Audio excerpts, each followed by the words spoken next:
আপনিই আমার রব। আপনি কার কাছে আমাকে ছেড়ে দিলেন? এমন অচেনা মানুষদের কাছে যারা আমার ক্ষতি করতে চায়, নাকি এমন শত্রুর কাছে যাকে আপনি আমার চেয়ে অধিক শক্তি দিয়েছেন?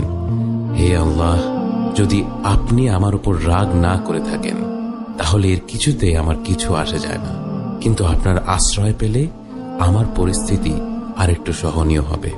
হে আল্লাহ, আমি আপনার চেহারার নূরের কাছে আশ্রয় চাই, যা সব অন্ধকারকে উজ্জ্বল করে দিয়েছে, যা দুনিয়া এবং আখিরাতের সব বিষয়ের সংশোধক। আল্লাহ, আপনার রাগ এবং অসন্তুষ্টি থেকে আমি রেহাই চাই। আল্লাহ, এ সব কাজই শুধু আপনাকে খুশি করার জন্য করা, এবং আপনি ছাড়া কোনো শক্তি নেই, কোনো ক্ষমতা নেই।